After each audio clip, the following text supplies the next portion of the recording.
I think somewhere we have all contributed in whatever way possible. I think it stems from the idea of the fact that the film itself is a very, very personal journey, of Piku and Baba and even in the moments that you see between the characters. I think it's more than the story, it's really about the characters.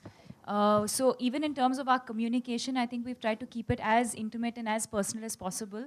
And this was one of the ideas that we came up with, and we hope all of you liked it. Deepika and Amit ji, आपके लिए सवाल है। आप दोनों की chemistry हमने on screen तो देखी, बट इन रियल अगर हम बात करें, how is your relation with your dad? And Amit sir, आपका रिलेशन कैसा है विथ योर डॉटर? जी बहुत अच्छा है। सब जी बहुत अच्छा है। और फिल्म के दौरान ऐसा लगा कि जिस दिन हम सब की शूटिंग ख़त्म हो गई, ऐसा लगा कि ये परिवार जो है वो बिखर गया है, और बड़ा दुख हुआ हम सबको, कष्ट हुआ कि अरे अचानक हम लोग एक दूसरे से मिल नहीं पाएंगे। इस तरह का एक वातावरण बनता है हमारे सेट पे, और इस तरह का एक एटमॉस्फेयर रहा, तो ये आपको बता सकता है कि कितने नज़दीक हैं हम सब एक दूसरे के। जी मैम, आपके सामने here your left, Amit from Dainik Jagran.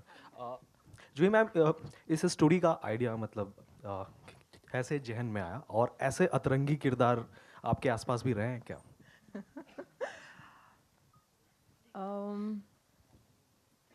कैसे आइडिया आया, ये कहाँ से आया, ये तो नहीं मालूम सच में। जहाँ से सारे आइडियाज़ आते हैं सबके, वो अच्छे अच्छे वहीं से आया होगा। लेकिन ऐसे कैरेक्टर्स सच में हैं, मेरे आसपास हैं, कुछ शुजीत के आसपास हैं, कुछ रॉनी के आसपास हैं। तो व्हेन द आइडिया केम, उसके बाद this discussion, development of these characters, ऐसे एक बाबा, उनकी एक ऐसी लड़की, हमने आपने कई लोगों ने ऐसा देखा है कि there is a girl who is taking care of her father or mother. So, one knows these characters somewhere from my own mind, somewhere borrowing from, brainstorming sessions that we had together. Ultimately, ऐसे अतरंगी character बन गए, and I like little humor in life. तो कुछ भी problem हो, constipation भी हो, तभी. Hi Deepika, Urvi here, towards your right. Hi. Hi. Deepika, this is the first time you would be playing a Bengali girl in the movie. What preparations did you make for the character? Was there anything specific you had to do? I think when you're doing a film like Piku and Shujit Sarkar is your director, there's no escaping anything to do with Bengali. He's just, I think for me that was my biggest learning, to be surrounded by Bengalis. Juhi herself is not, but she's grown up. I remember chatting once. Huh? Okay. Yeah, I remember chatting once with her and asking her how come there was all, this influence in the film. Having said that, Piku is still today's girl. There is that influence of being a Bengali and of Calcutta, and having grown up there. Piku's grown up in Calcutta. But she's lived most of her life in Delhi. So I think it's just that little influence. And then you have a director who's, he is a Bengali himself. So I think he was my teacher come director. Hi guys, this is Prerna from Rajshri. Firstly, I would like to say that the trailer looked amazing. It was really very cute. And Deepika, my question is for you. You've worked with Abhishek and with Amit ji. So who was a better co-star and why? फिर ये परिवार में आप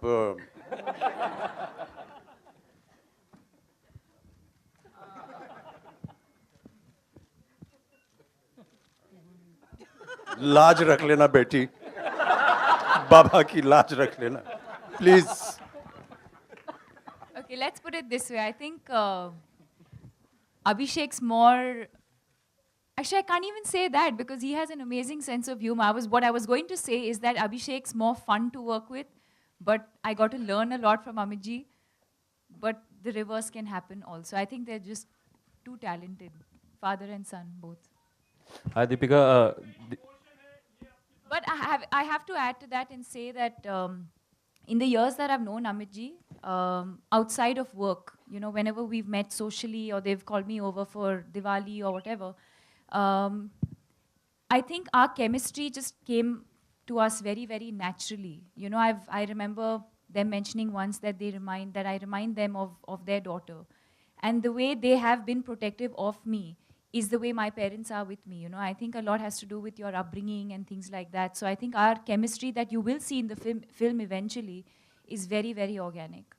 हाँ दीपिका, आप कुछ कहना चाहेंगे अमित जी इस पर? आप कुछ कहना चाहेंगे? दीपिका ने कहा है आपके बारे में और जो भी कहना होगा मैं बाद में कहूँगा इनसे। हाँ दीपिका, आलोक हियर फ्रॉम OFM सेंटर में। सवाल मेरा है कि पीकू बनने के बाद असल ज़िंदगी में कोई आपकी तब्दीलियाँ आई हैं माता पिता के साथ, उनके ज़्यादा केयरिंग में या कुछ इस फिल्म करने के बाद? I would actually say it's the other way around. I think a lot of Deepika has gone into Piku because I started working at a very young age and moved away from family to pursue my career and lived in Bombay now for the last 6-7 years.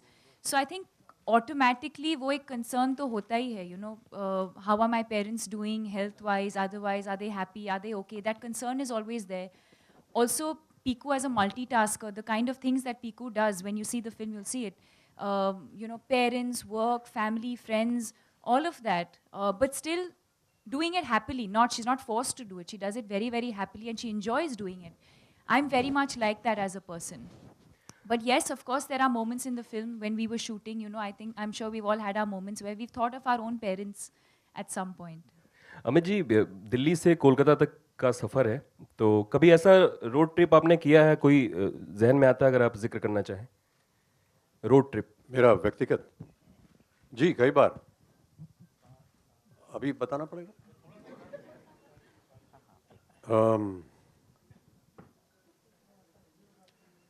सब बहुत से ऐसे वाक़या हैं, अब क्या बताएं आपको। लेकिन हाँ, कई बार अपने परिवार के साथ दिल्ली से पंजाब, क्योंकि हमारा वहाँ संबंध है, अन्य जगहों में आगरा हो, मथुरा हो, लखनऊ हो, इलाहाबाद हो।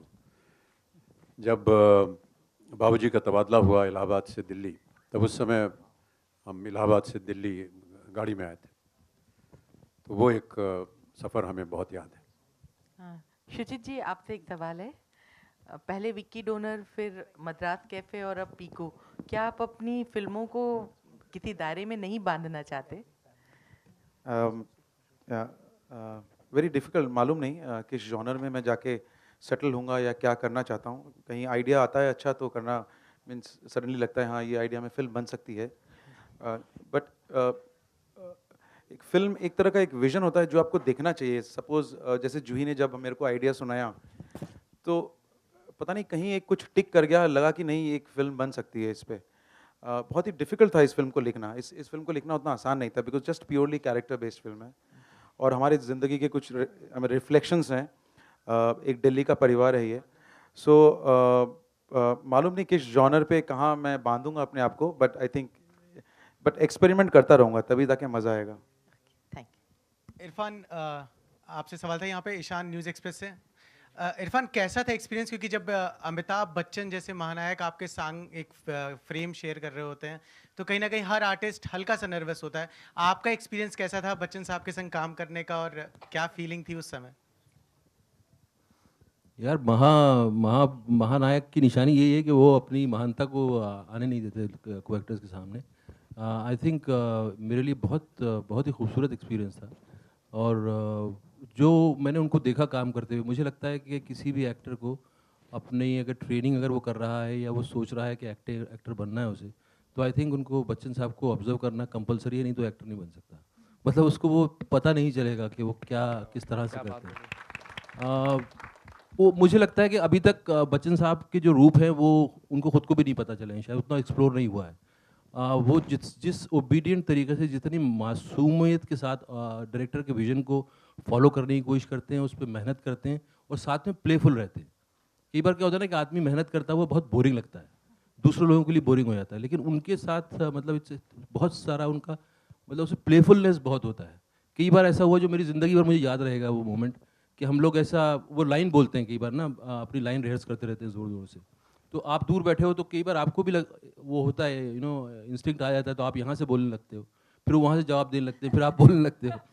तो ऐसा कई बार हुआ कि हम अपने बाल ठीक कर रहे हैं, वो उधर अपना काम कर रहे हैं, लाइनें बोल रहे हैं, यहाँ लाइनें कर रहे हैं, बोलते बोलते वो पास में आ गए, हम दोनों सीन करने लगे। दीपिका भी वहाँ बैठी हैं, फिर वो देने लग गई क्यों। तो वो एटमॉस्फेयर मेरे लिए बहुत ही मैजिकल था और बहुत इंस्पिरेशनल था, fantastic experience for both with whole team, you know, it was an outstanding experience. And Bachchan साहब ने जो कहा कि ये फिल्म ख़त्म होने के बाद आई वॉज इमोशनल, हमें लगा कि यार ये हफ्ते भर में शूटिंग कैसे ख़त्म हुई पूरी फिल्म की।